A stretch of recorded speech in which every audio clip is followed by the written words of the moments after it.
Good morning.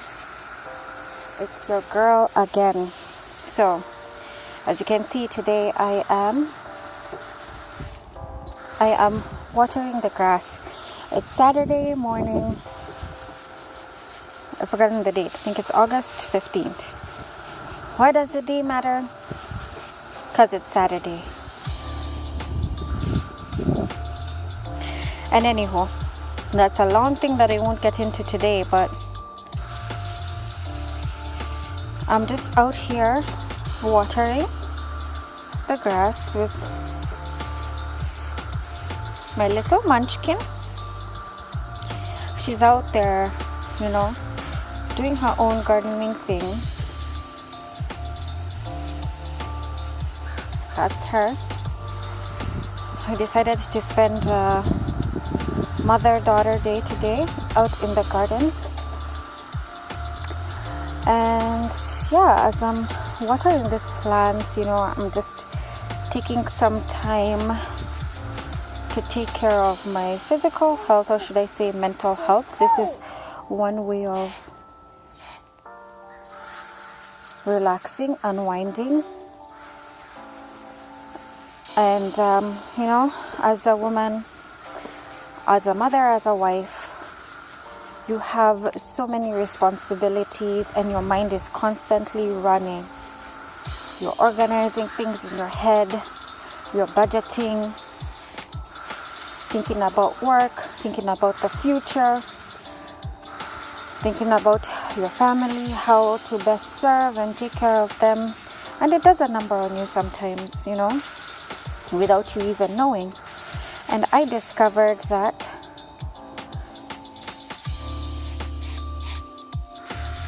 it can lead to you having or developing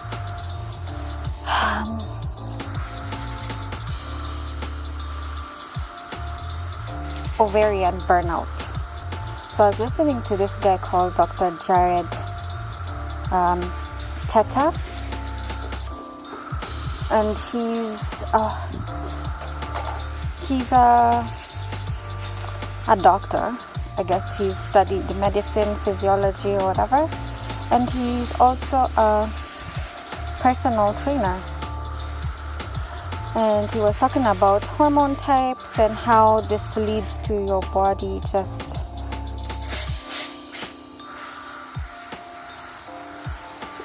basically,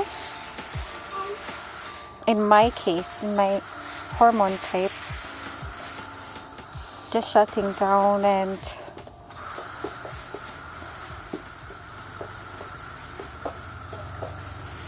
not being able to function the way it's supposed to. And one way of mitigating that is just he has a long video and a whole program on how to deal with that, but one thing he talked about was balancing mental health or balancing stress. And I think when people hear mental health, they think, things like schizophrenia, think about bipolar disorder and depression, anxiety, like severe, but then also stress can be imbalanced mental health, Anyway, so this is a way for me to just unwind. And as I'm doing this, I'm looking at my garden. I'm comparing it to life, And when you look at the Bible, I only speak about things that I know of, just so that I am not incorrect. And that's not to exclude other religious practices. But when you look at the Bible, a lot of the parables Jesus gives have to do with agriculture. And you can see weeds when you neglect your garden. That's what happens. Weeds. weeds happen. Some weeds are beautiful, some are harmful. I mean, beautiful and beneficial. Others are just harmful, do no good to your grass, to your lawn, to your enjoyment. So what is the story here?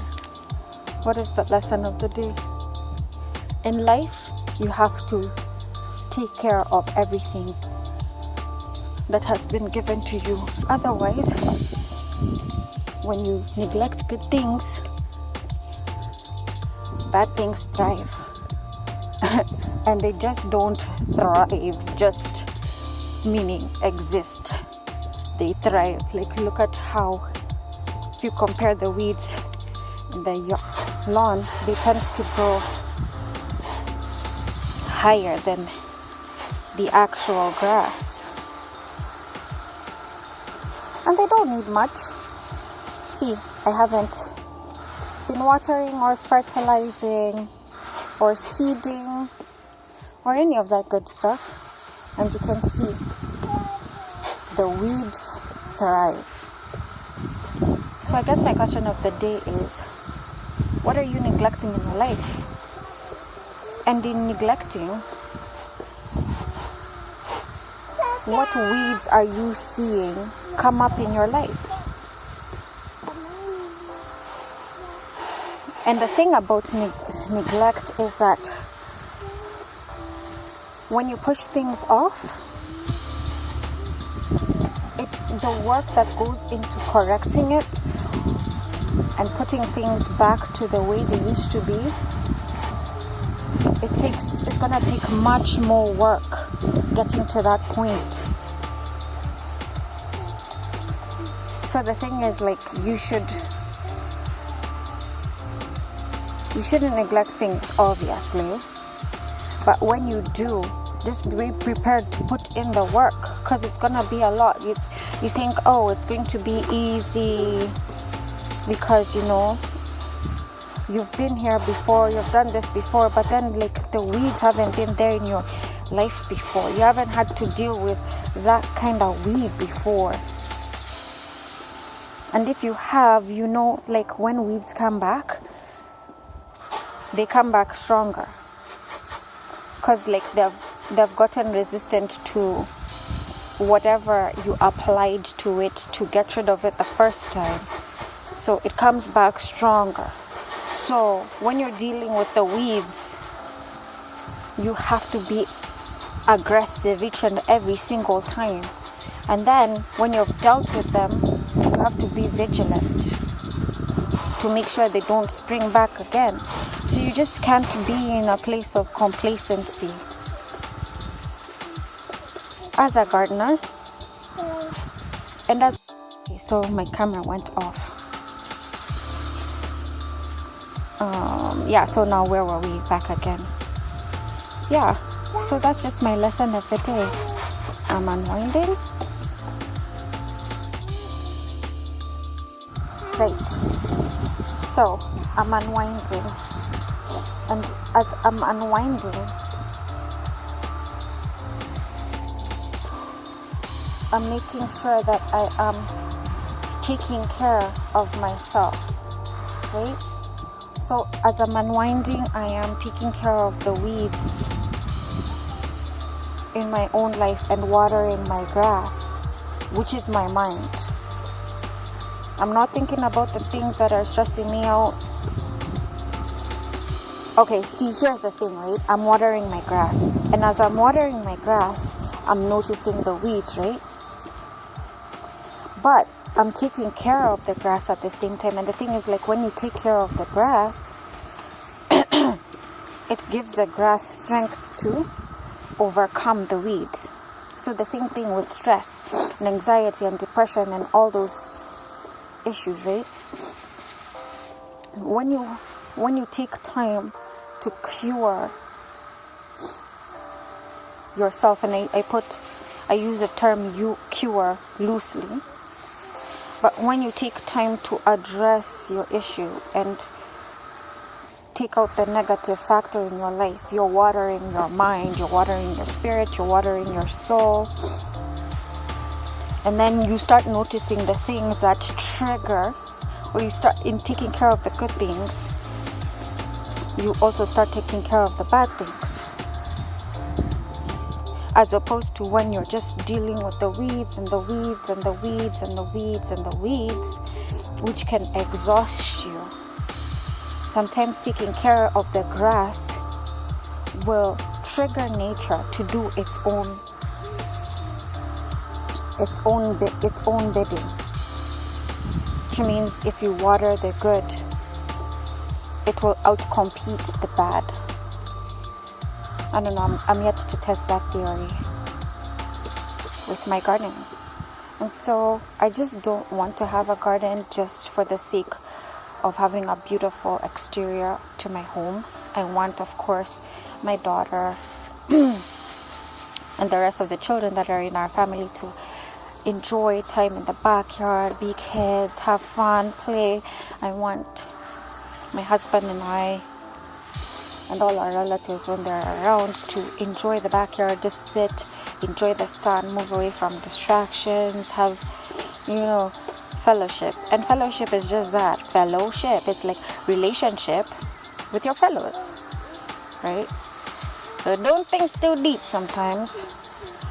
You can just sit in silence with your partner, with your friends, with your family, with your colleagues, or whatever. And reset. So that's why I want to have a yard. Plus it's very relaxing doing this, in my opinion. So I'm doing it on a Saturday because I don't have to rush to work. I don't have to rush to other commitments that I have. And I'm just enjoying the day. I'm enjoying the weekend. At least the morning. I have to do some running around later on. But peace for the day. I want to do more of these videos and just keep an update on the progress that I'm doing on my garden. Of course, from the previous one, y'all know that I'm an amateur. I know I'm an amateur. I have no problem being an amateur at this. We all have to start somewhere. And yeah, just take you along on my journey, take myself along on that journey to see how far I've come and where I'm going to go. Who knows? You'll never know where this will take you. Might be on AD one day. AD for yards, of course. Yard edition. Yeah, that's my piece today. What brings you peace? If nothing brings you peace, what can you do? What new hobby can you do? How can you reconnect with nature? I think nature is a reflection of life. Nature is life, of course, but if that makes sense, if life were to personify itself in a living thing, I think one of the ways would be in nature. The trees, the grass, flowers, things like that.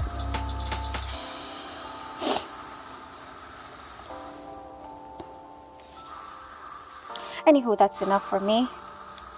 I hope you guys enjoy the rest of your weekend, the rest of your day, whenever it is that you're watching this, and that you stay blessed. Namaste.